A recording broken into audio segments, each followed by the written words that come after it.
Tough decisions loom for many teams, including the Cowboys, Browns, and Falcons. We're exploring those today on the Locked On NFL Scouting Podcast.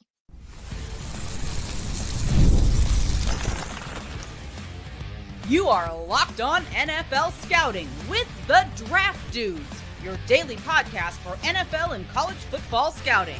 Part of the Locked On Podcast Network, your team every day.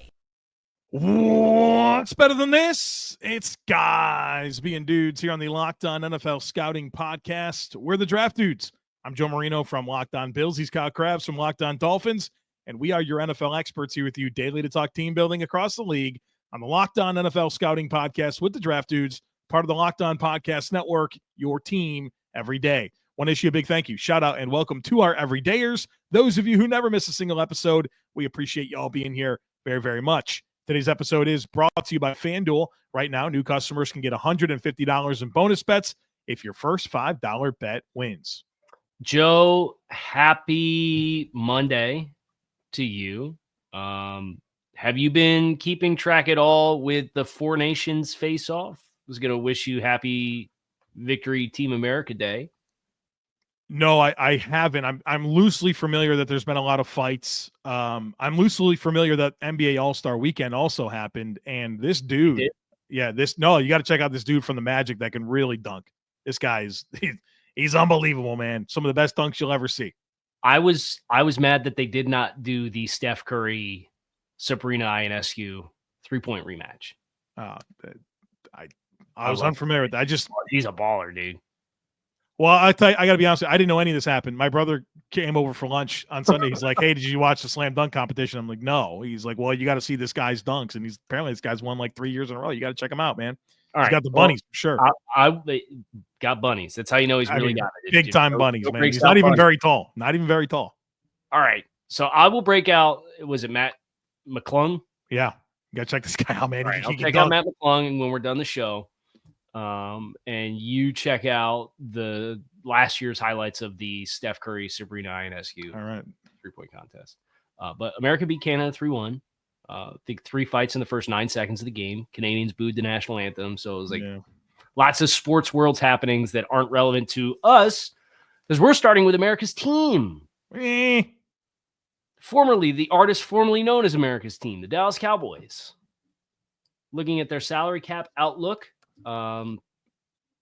tough decisions they may have with expiring contracts in free agency, long-time successful cornerstone players that have been on the team for like 11 seasons. There's a couple of those. So where do you want to start? You want to start with the restructures?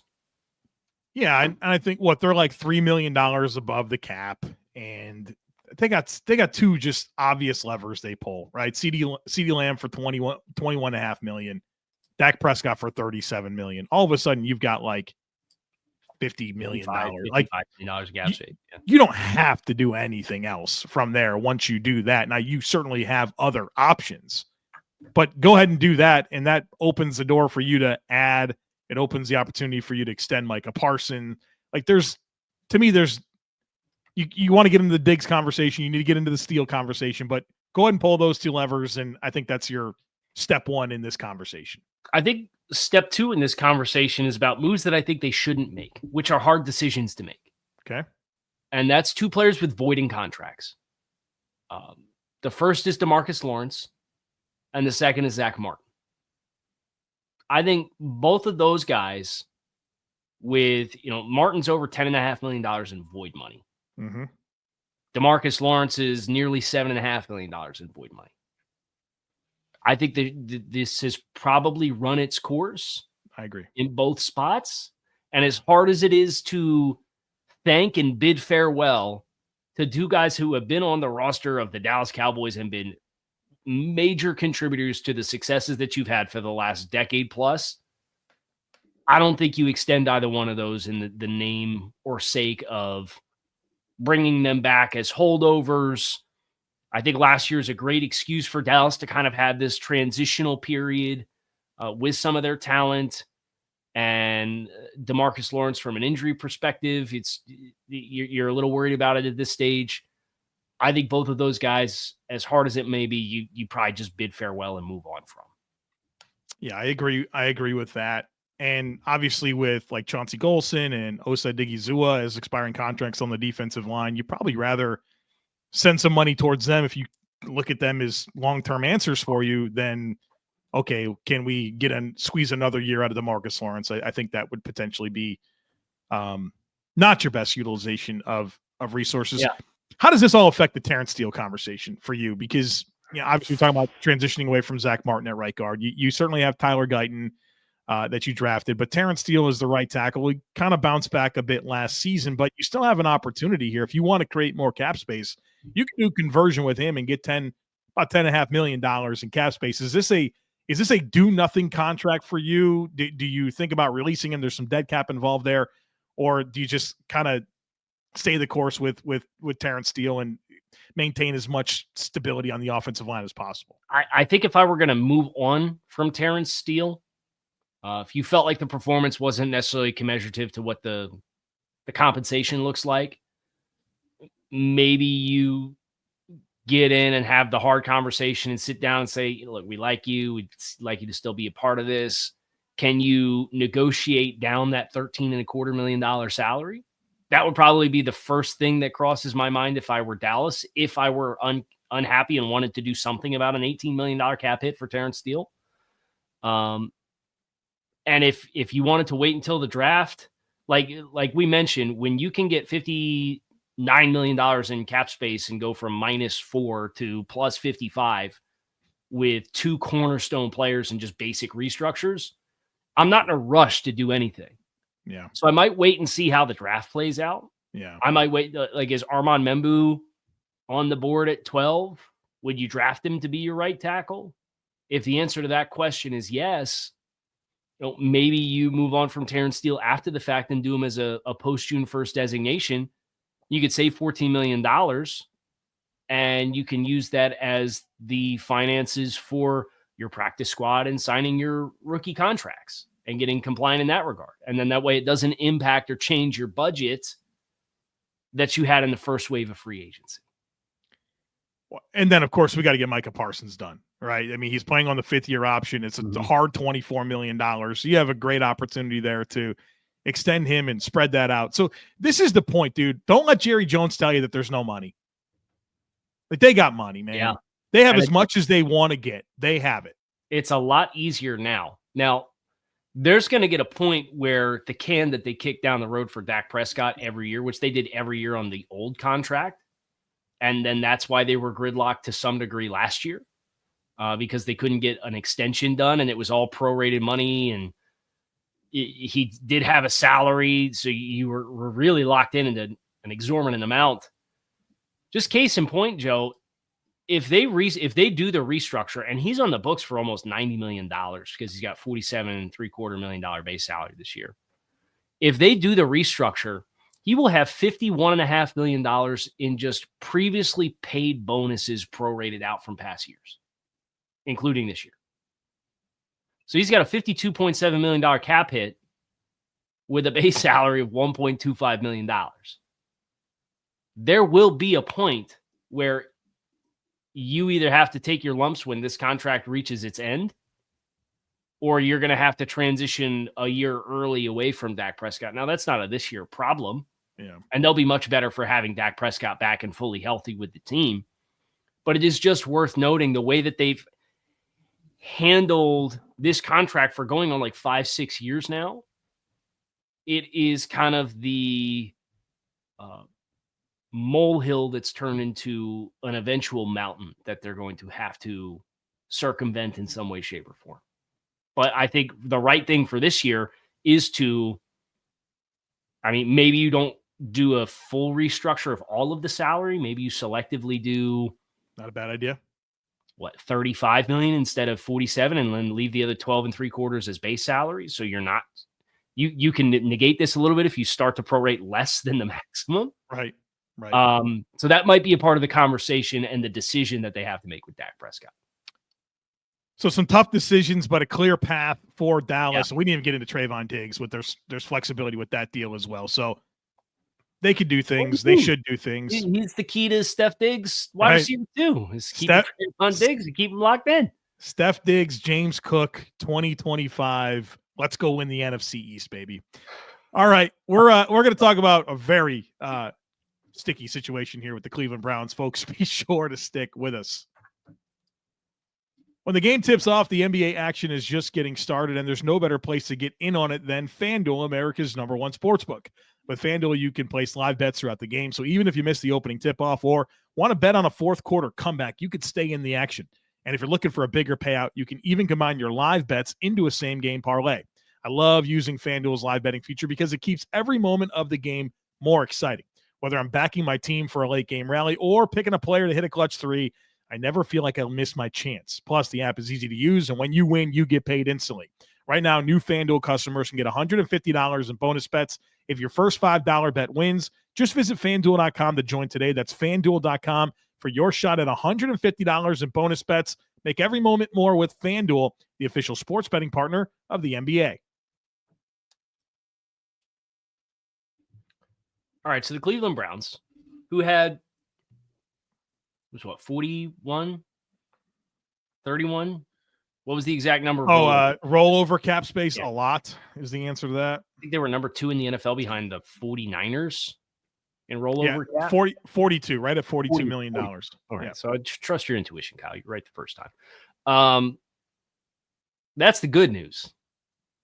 The bad news is after the $41 million, over the cap still has the Browns with a projected team salary cap of $314.5 million because they get this rollover cap over the projected amount of $30 million plus in the red against the rollover cap amended salary cap. You start looking at some of the contracts and what you can post-June or pre-June 1st do with any of this talent. And the answer is really not a lot. There's no savings to be. Jack Conklin, you can save $4.6 million if you cut him, but you're eating $14.5 million in dead money if you do that. Jedrick Wills is on the books off of his 5th-year option year at $11.8 million in void money because they restructured his 5th-year option to put void years on the back end of it. Do you extend Jedrick Wills just to knock down the dollar amount from the, like, that's a pathway to savings? Is it a good option? That's the part where this team is going to have to trade some talent. I think that's the elephant in the room for me right now. As you look at the way that they've structured some of their contract extensions, they got Greg Newsome on a 5th-year option with $13.5 million. You can't do anything with Deshaun Watson. Now, you could restructure Deshaun Watson and you'll get compliant, but this just continues to become, say they restructure Watson to the maximum degree of which they can. You'd save 35.5. Boom, you're cap compliant. That's great. But now in 2026, Deshaun Watson has an $81.8 million cap charge. Like, are you just going to end up taking in 2027 and 2028 max quarterback contract size dead cap hits? And there's a point where if you're going to post June 1st and get out of it, you really can't, right? Right. Because you have to carry that cap hit, whatever that builds up all the way to June 2nd before you can be relieved of any savings. I think Cleveland's path to cap compliancy comes through 5 moves. Okay. One, you got to do a conversion for Denzel Ward. That saves you $10.4 million. You got to trade Greg Newsome. Greg Newsome, yeah, he's playing on a hard 5th-year option of $13.3 million. And a good player. He's a good player. He didn't have his best year this past season, but I think you can look at the circumstances in Cleveland and understand that. Then if you release Jordan Hicks, Martin Emerson, and Alex Wright, that gets you 1.5 for Hicks, 3.4 for Emerson, 3.2 for Wright.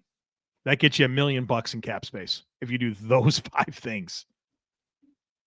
And because they do have challenging situations with Wyatt Teller, with Jack Conklin, with Jedrick Wills, with Myles Garrett, like they're not going to really benefit from moving on from Myles Garrett outside of the resources that they would acquire. There's no real, the cap piece is not good for them because they have been maximizing their spending. Like even extensions like Jeremiah Owusu-Koramoah, there's not flexibility with these deals. They just did Grant Delpit, and he's already baked into a minimum salary, and the rest of it is automatically prorated bonuses. We should be able to do things with deals like for Conklin, Bitonio, Teller, Dalvin Tomlinson, even Jerry Jeudy. There's nothing you can do about these contracts. Like they've already maximized so much of it out that makes it very difficult. So you either continue to tie yourself to the burdens of Deshaun Watson and do the conversion there, or you have to figure it out around him. But like the reality is there's so many old players on high deals without flexibility, and that's just not a good place to be. And they really have, in the last 2 years, taken on the shape of this Saints model, where it's like your pathway to compliance in too many instances is continuing to double and triple down and commit to players without having feasible exit strategies and exit ramps to get off of some of these contracts. If Deshaun Watson was the player they traded for him to be, this wouldn't be a concern, but he's not. Right. And we're not getting any closer to it. Like multiple Achilles injuries, and I mean, it's not going to happen, dude. Right. And now you're talking about writing him a check for $47.5 million or $45.5 million to sit at home next year off of injury regression just to get cap compliant for the rest of the team. It's going to be a second year, like relatively recently, that Deshaun Watson's going to be like under contract, but like just stay home. We don't want you around. Like This is insane. But that's where we're at, and you really don't have a lot of.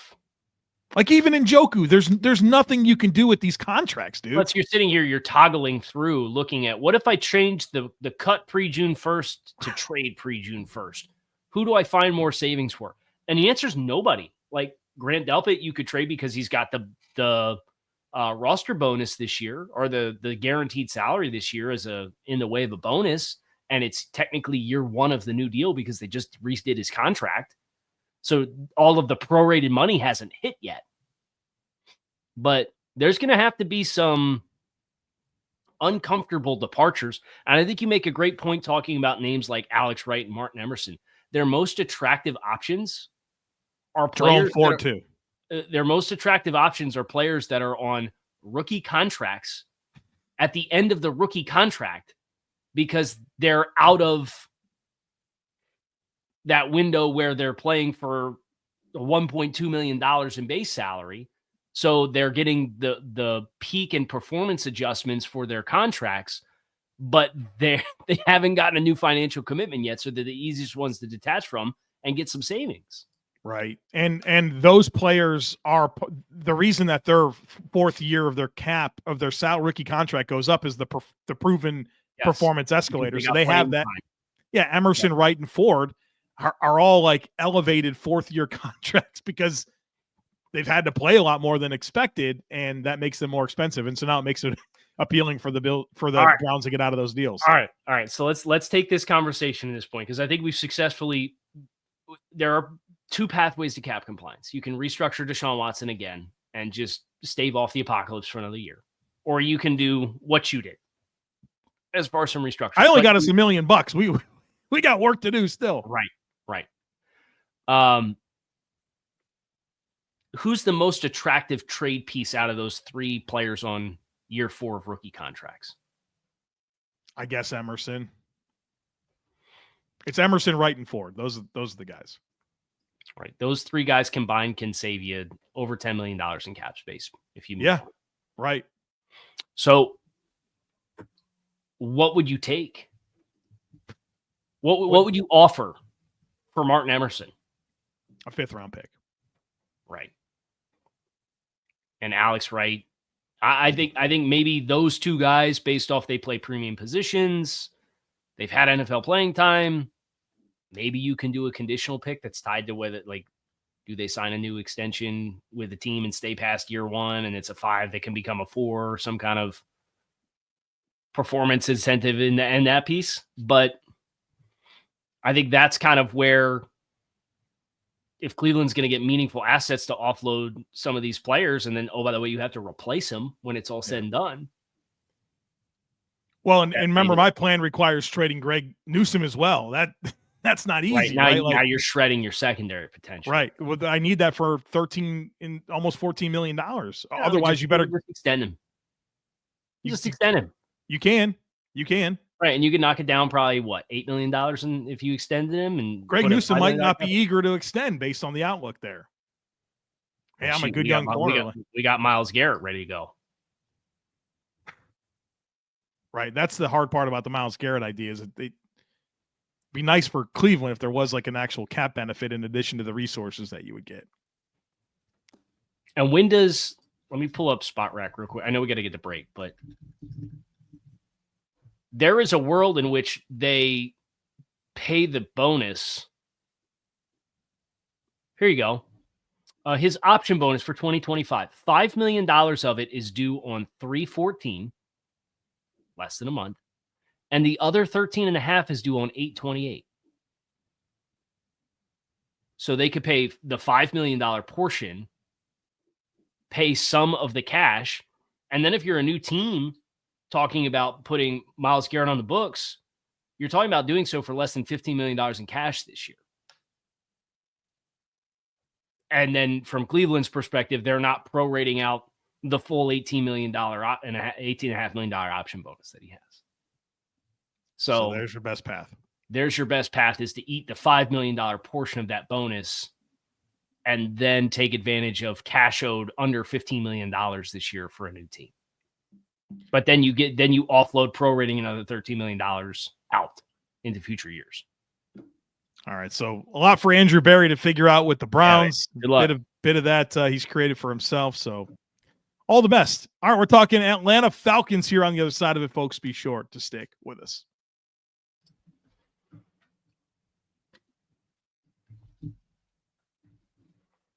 So this is unrelated, completely unrelated, but it's an observation that I had, and it just got reminded by something that's up on my timeline right now.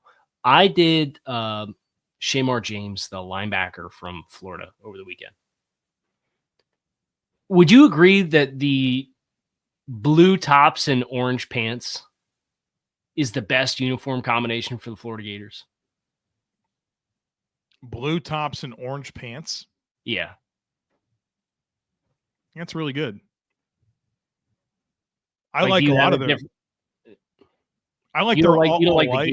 the gator print. No, right? Those are bad. Yeah, those are bad.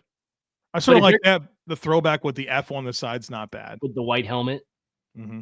That's good. But if you tell me they're wearing orange caps with gators on the side, I want the blue top and the orange pants. I think they only wore that one combination like one time last year. Well, because it gets a calculated choice if it's at home, right? You're going to wear your whites at home in Jacksonville or Gainesville. I guess. Makes it tough, man. I don't know. These Florida teams wear white at home. I started with the most recent game and worked all the way back, and I got to the season opener, and they were wearing orange pants with the blue tops in that one. I'm like, this is the first time I've seen this uniform combination in the entire reel. I couldn't believe it. Couldn't believe it. All right, Atlanta Falcons. Good throwbacks. The Atlanta Falcons. The best. Some of the best. The red, so good, man. Yes. So this is a team. Where do you want to start this conversation with the Falcons? I don't think it's hard for them to figure this out, right? They're $11 million in the hole. Their conversion opportunities are aplenty. Jesse Bates, $12 million. Chris Lindstrom, 10.6. AJ Terrell, 10.6. Jake Matthews, 11.4. Caden Ellis, 4.5. Darnell Mooney, 6.7. I don't think go create what you need. You're good there.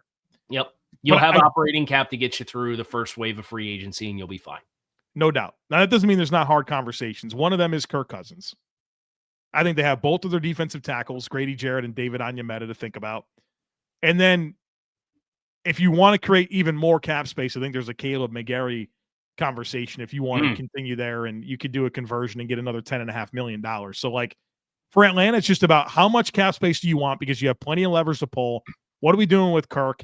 And what are we doing with these defensive tackles? Because Grady Jarrett, dude, like, he's been a pillar of that organization for a long time. I think his best football is very clearly behind him, and you get $16.25 million to move on.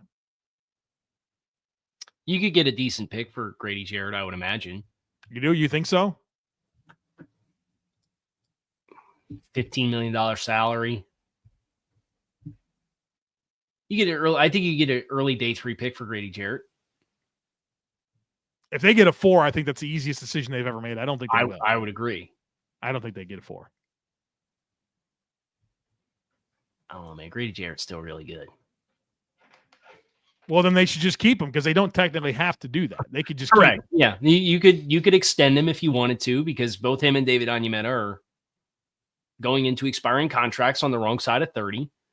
I think defensive tackle's a sneaky great spot for Atlanta in the first round of the draft, whether that's Kenneth Grant, whether that's Walter Nolan, whether that's you're not going to have Mason Graham fall to you, but no. Either one of those guys, I think, very stylistically different players. Do you want to replace Grady Jarrett, or do you want something different? I think they're great options in the trenches in a really good draft class. It's just a matter of obviously, I think a conversion for Bates and Lindstrom feel like just very easy choices. Yep. Even Terrell. Like, so you could create holes and create more cap space with Jarrett and Onyemata, or to me, that feels like a good opportunity to kind of reset. What are you doing with Kyle Pitts? 5th-year option year? $10.8 million. $10.8 million. I'm probably just going to keep him. You think it's more likely we just let him play? Will you have any appetite to do a contract extension? No, I wouldn't do a contract extension. I would either be very intrigued by what somebody's offering me for Kyle Pitts, or I just enjoy his services. And then if you need to cross the bridge the next year, you can cross the bridge the next year. And franchise tag's really not that much more than what he's paying for now. Yeah, I'd have to see a lot for me to like really commit long term. Mm-hmm. But I still think that there's probably, he's very talented, and you'd like to think that, based on his, what is he like? He's 25. He's like the 5th option in the offense. Yeah. Now, and there's been some injuries along the way. There's been a lot of extenuating circumstances that prevented a potential Kyle Pitts breakout season. After his rookie year, he was like the 3rd tight end to go over 1,000 yards in his rookie season. Right, yeah. It's like, oh, okay, just didn't score any touchdowns, but we like where this is headed. Right. He certainly made some very dynamic plays, right? It's just that's always going to be hard for him to live up to that draft status, especially when you pick in the draft. Dude, all the guys that were picked after him, it's never going to be a clean conversation. Right. It was Sewell, it was Waddle, Chase was in that whole conversation, ended up going at 3. Surtain. Yeah. What a great draft class that was. Oh, it just a absolutely phenomenal draft class. Was that 21? 21. Yeah. Jamar Chase was the pick after him. Chase, Waddle, Sewell, Surtain, Devonta Smith, Micah Parsons, Rashawn Slater. It's a nice stretch. All right, come on. We're not here to bury Atlanta. No, for sure not. No. What are you doing with Kirk Cousins? I think there's a very clear and obvious answer here. Well, your choice is to keep him. There's not a really good, you don't save much from a release. I think a release is actually very difficult. You could designate him as a post-June first cut and break even against the cap. You could also, you'd love to trade him. Who's going to trade for him? Nobody's trading for a $27.5 million guaranteed salary. Right? That's what they're posturing for. Is come get Kirk Cousins, and it's $27.5 million. It's a discount versus the quarterback market. But then, if you're trading for Kirk, you're probably not anticipating it's going to be a one and done type scenario, and he has $10 million of his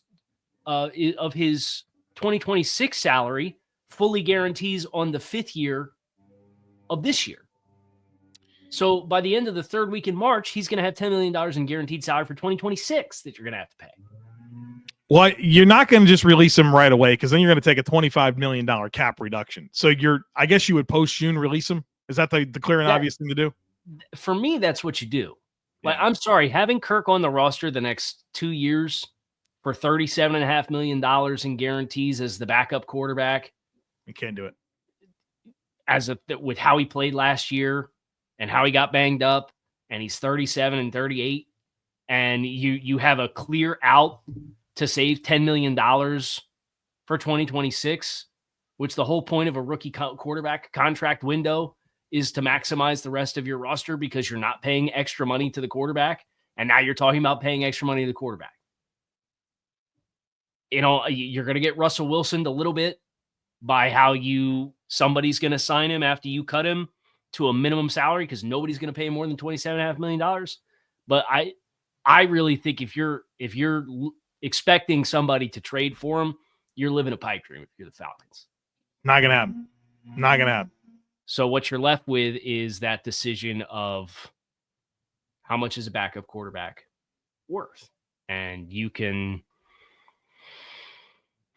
to have to bite the bullet on the salary this year either way. But I think the wise move for Atlanta is to not sign yourself up for future cash costs and take the post-June 1st cut, get offset money by whatever $1.25 million somebody signs him for, get that credited back to your salary cap, and just move on with Michael Penix. But we'll see what they ultimately end up doing. They're certainly posturing as though that is not the plan for them. Oh, by the way, Kirk Cousins has a full no-trade clause in his contract as well. So future Cleveland Browns starting quarterback Kirk Cousins. That's right. That is going to do it for us here today on the show. 3 more teams with a varying degree of sticky situations to have to navigate, but that's the fascinating part of this time of year and these teams and the manipulation of what you could do with what's at your disposal. So we have a great week of content ahead of us. I'm Kyle Crabbs. He's Joe Marino. We appreciate you guys as always for checking out the show. Make it a great rest of your day on Monday, and we will be back to talk to you all again tomorrow.